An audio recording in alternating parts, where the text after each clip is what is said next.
Instead of just having sex, I want you to make love and not just have sex. Hi friends, Nokie here. Welcome back to the Spice Up Your Intimacy YouTube channel. More and more couples are complaining that the flame has died out in their marriage. Things are no longer the same as the first year when they got married. The big question is, how can you rekindle intimacy in your marriage? So on today's video, I'm going to be giving you 7 ways of how you can rekindle intimacy into your marriage. That is, to bring back that spice. So without wasting any time, let's get into the 7 tips on how you can rekindle intimacy into your marriage. The first thing that I'm going to say, if you've been watching my channel for some time, you know that I always say communication is lubrication. Yes, communication.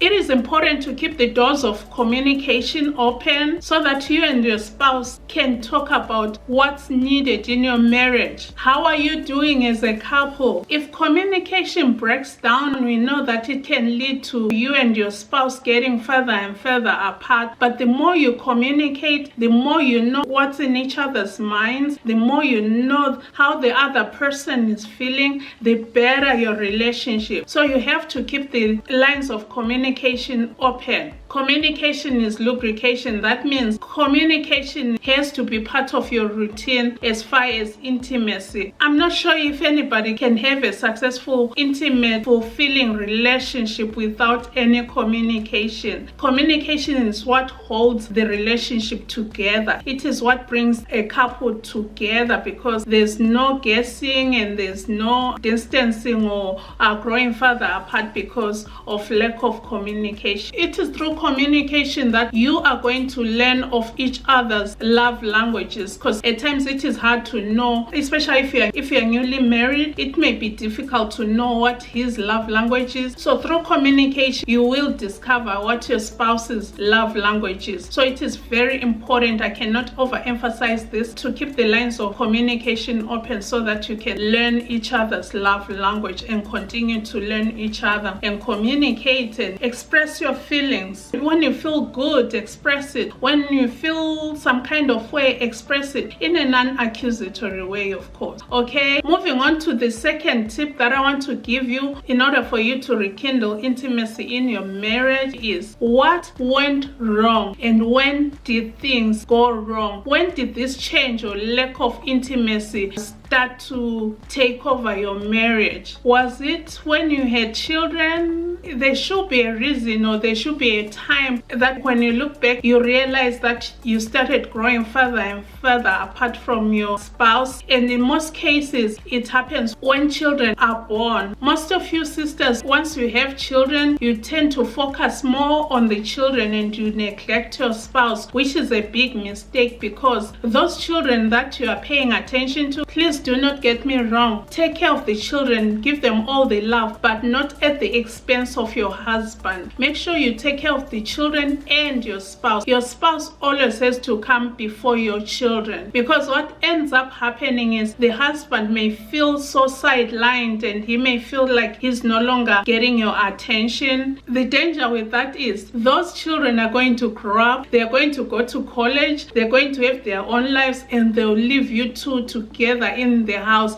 And guess what? You'll be two strangers. If you do not fix it right away, and if you do not course correct right away, that may be tragic to your marriage when you are left with a stranger in your house, because the children that you gave a lot of attention to, they are all gone. They are all grown-ups and they have their own homes. You see what I'm saying? So never ever neglect your husband and never make him feel like he is below the children. Always make sure that he is priority. Okay sis, I hope you get this one. Once you get this one right, I tell you, you'll get a lot of things right. Okay, moving on to the third tip that I want to give you to bring back the intimacy in your marriage. This next one will also require that you communicate with your husband. Yes. You'll realize that all these tips, as anything else, they'll require communication. And I want to warn you, when you communicate with him, as far as this next tip, you may be tempted to accuse him,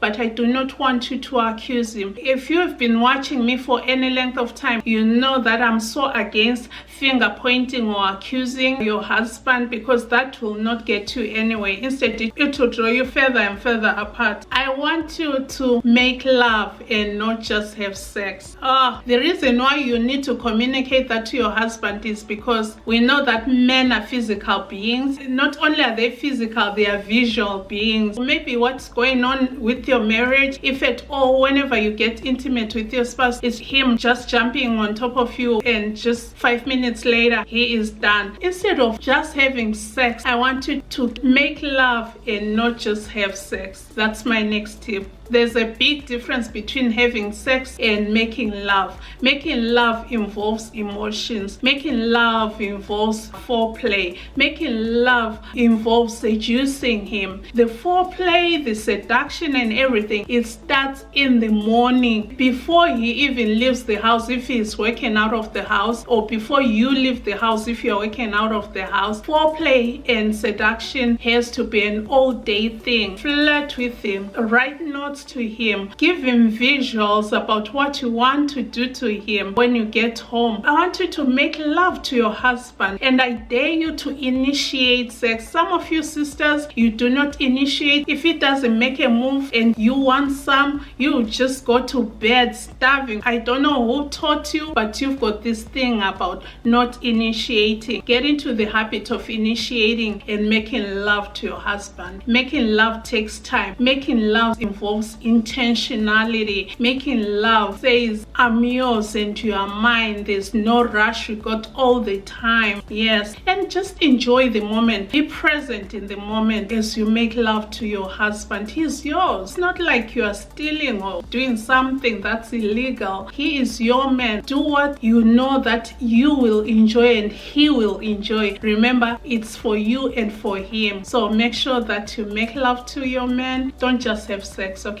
Another thing that I want you to do, my sister, is to educate yourself when it comes to sexual intimacy. Yes, which is why I wrote Spice It Up. You need to educate yourself. You'll be surprised. And that was the motivation for me to write that book, because I realized that a lot of sisters are clueless when it comes to this love making and the spicing up of practice. You know, you need to educate yourself, increase your knowledge, share that knowledge with your spouse, involve him, try new things. The more knowledge you have, the more creative. Yes, I always say sexual intimacy, love making, it's an art, and you gotta increase your knowledge, and you have to try new things, be adventurous, try new positions. I have a whole chapter talking about positions in Spice It Up. The more information you have, the more education you gain, the more knowledge you gain about sexual intimacy, the more comfortable you will be pleasuring yourself and your husband. You have to get into a place where you are confident, because the problem is some of you sisters are not even confident when it comes to bed because you are clueless. Some of you are clueless. They don't know what to do. All you do is just go down on your back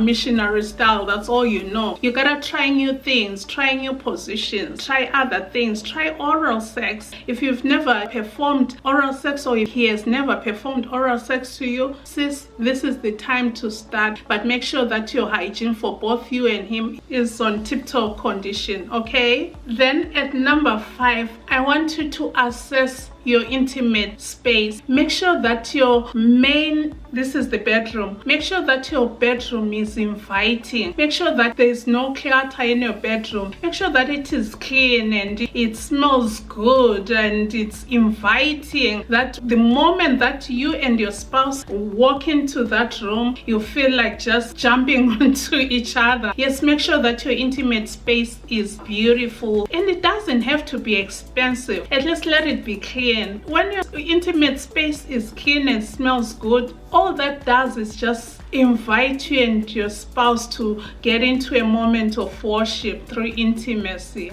So make sure you assess your intimate space. You might need to maybe change things around, or maybe change your linens, change your color scheme. The lighter the colors, the better. Get rid of those brown wrinkled sheets or comforters or whatever. Just have this nice, clean, soft, light colors that scream intimacy, that scream I'm in love, that scream I'm ready for you to come to this sanctuary, okay? And then at number 6, I want you to start or to resume dating your spouse. Make sure that you set a specific day, whether it's weekly, bi-weekly, or monthly. Make sure that you date each other. Remind yourselves of those things that you used to do before you got married, those things that you enjoy doing, those things that really got you attracted to each other. Keep doing those things. It doesn't have to be every day. They don't have to cost money. You can have a date inside your home. Make sure that you set time for you and your spouse. You can have a beautiful, intimate date in your home without having to drive somewhere, without having to spend extra money to book or to go some other place. Though I do recommend that every so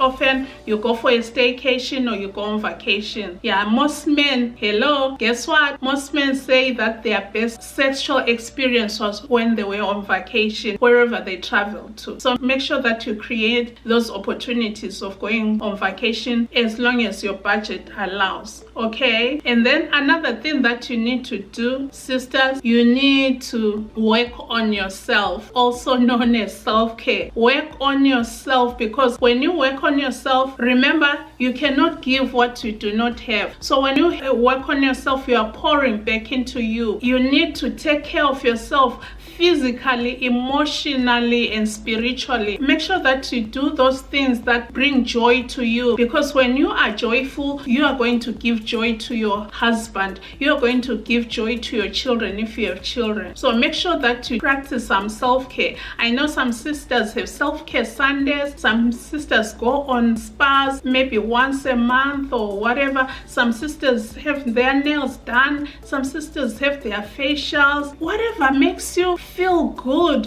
whatever makes you feel confident, because what it is I want you to be more confident of who you are. I want you to take time to be emotionally sound, to be physically fit, to be spiritually fit as well. That means get into the Word of God to feed your spirit. Take time to read books that will increase your knowledge and keep your mind sharp. They don't have to be books about sexual intimacy only. They can be books about whatever you do, your business. Just increase knowledge, and this way you feel good. You feel like you feel your worth. You feel me? You know what I'm saying? Yes, so make sure that you practice some self-care. And if you need therapy, it is okay to get some therapy. Okay, my sister? So self-care, self-care, self-care. Self-care is super important, because when you are emotionally sound and you have good mindset, you can take care of everybody else. You can take care of your husband. So make sure that you are emotionally sound, you're emotionally fit, and physically you're looking sharp and you're looking good. Whether you're going anyway, just